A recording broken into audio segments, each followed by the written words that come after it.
If you're looking for a quick take on everyday life in the 2000s, you're in the right place. In this video, I'll cover the major US events in the 2000s and how they affected everyday life.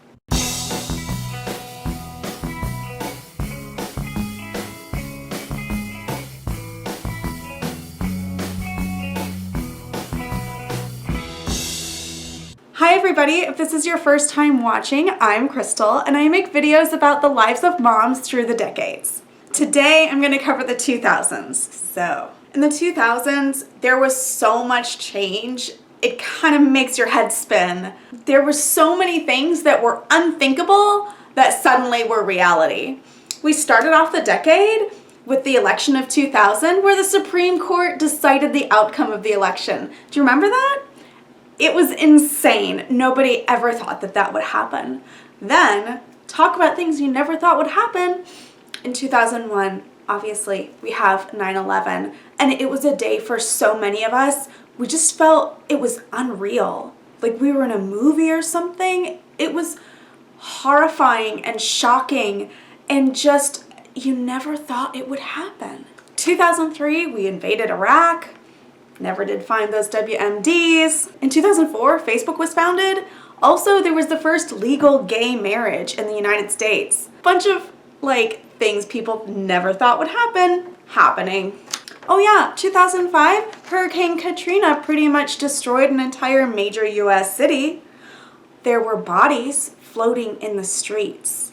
Guys, it was crazy. And it took 2 or 3 days for the government to respond. People were going nuts. In 2007, the first iPhone was released, and suddenly we had computers in our pockets. 2008, financial crisis. Guys, people were days away from not being able to get money out of the ATM. So many people lost their job. Big investment banks that nobody thought would ever fail went under. Also, a black dude was elected president. Who saw that coming? And meanwhile, all this time, in 2000, maybe 1 out of every 2 adults or so had a cell phone. In 2010, 90% of the population had a cell phone. And plus, we had the rise of social media. So people you thought you would never see again, oh no, you see them every day. So yeah, 2000s, a bunch of things that people they never thought it would happen. The unthinkable became our reality.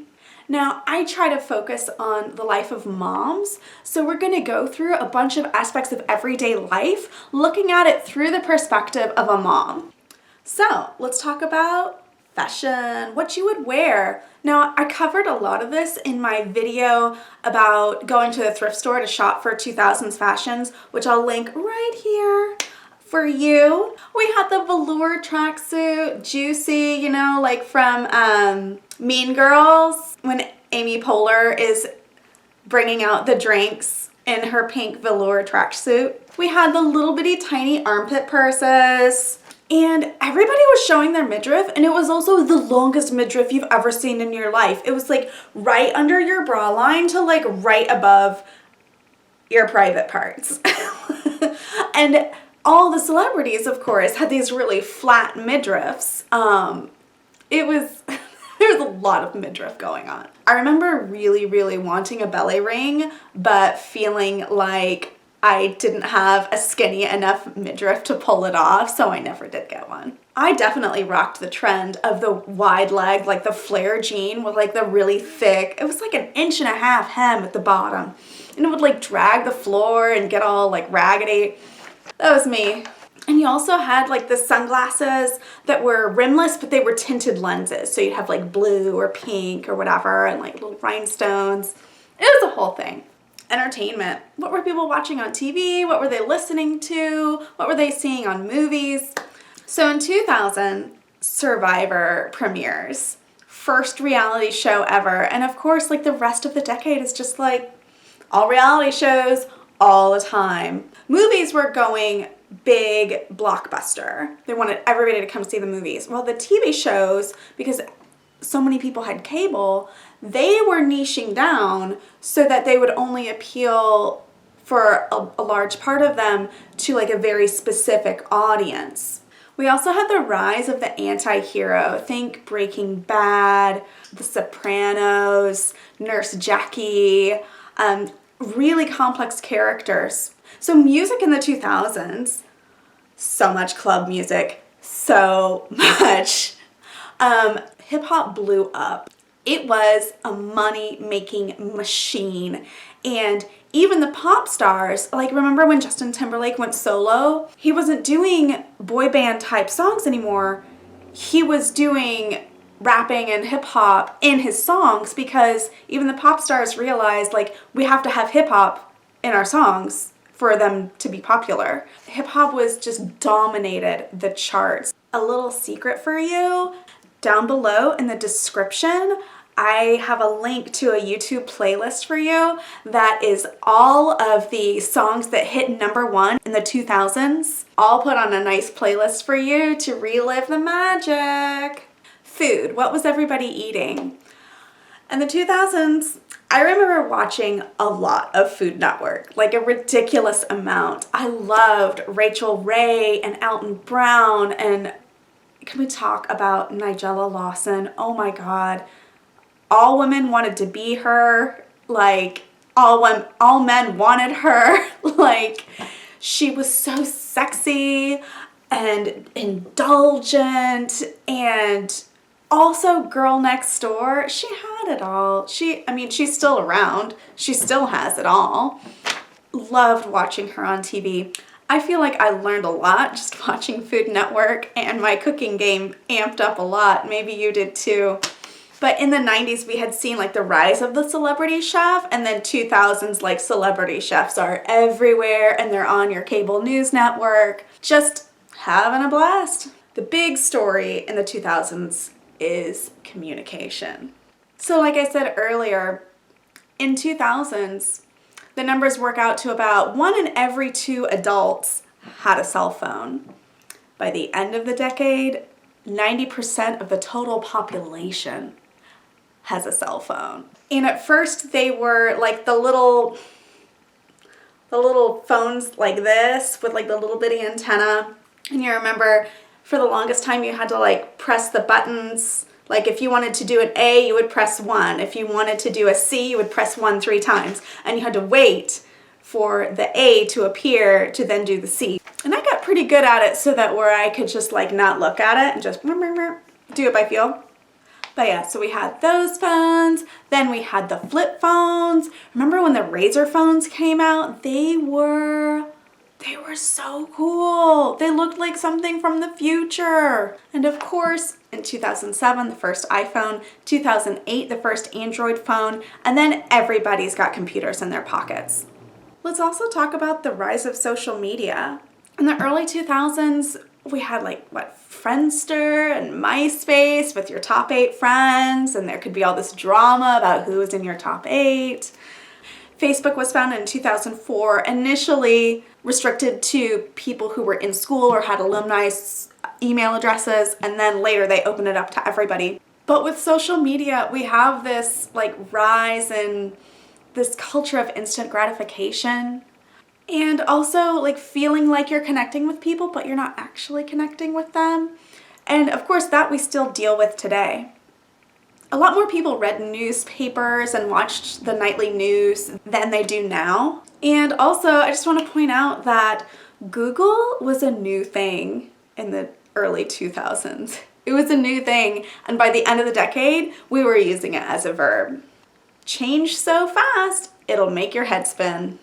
Okay, let's talk about household setup and like who would do what in the household. So obviously, we went to war in this decade, and so a lot of military spouses were doing everything because their spouse was deployed or in training or otherwise away from home. And P.S. oh yeah, you're also worrying about their safety because there's a war. So that was a big deal for military spouses. In the 2008 financial crash, men lost jobs at a higher rate than women. And that's because men tended to have higher paying jobs, but they were also less secure. So women had more secure jobs, but they were paying a little less. Like on average, on giant average.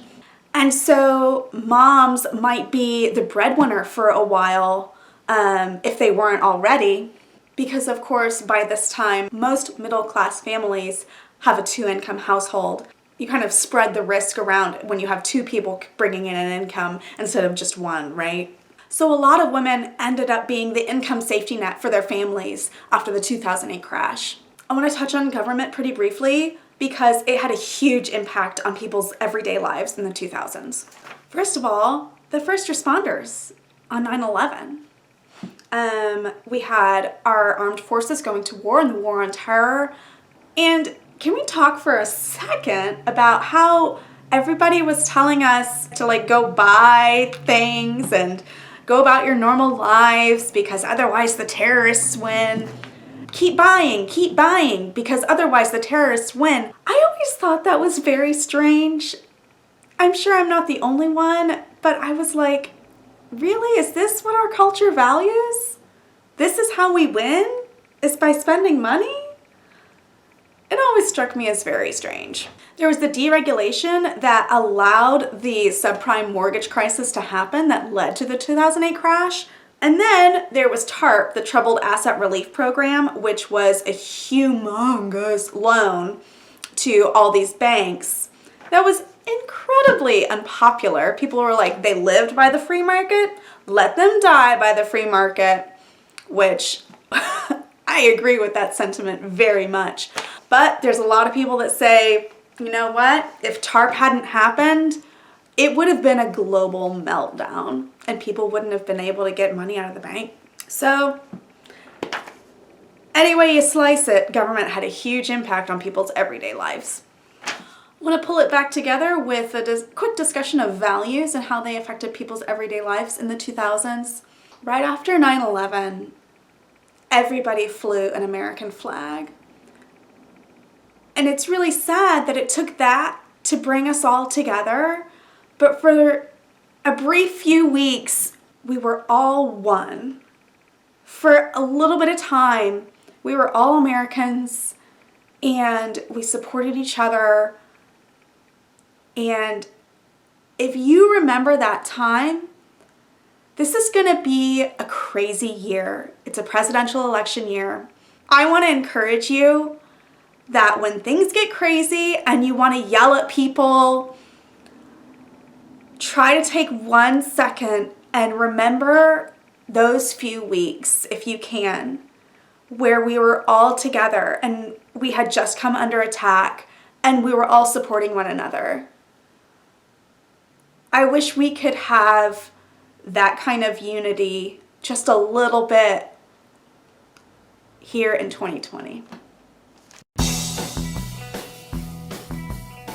So I have a question for you. When did you get your first cell phone and what was it? Make sure you comment below and let me know your answer. I'm really curious. Thank you so much. If you liked this video, please click the like button. It's somewhere around here. If you want to see more videos like this, please click the subscribe button somewhere here. In my next video, I'm going to take you through a week where I try to live like it's Y2K. I have all the link love below in my description because I love sharing links, all the links to my sources, and a link to where you can find me on Facebook, plus a link to that YouTube playlist that I talked about with all the hits from the 2000s. Until next time, we're all in this together. Bye.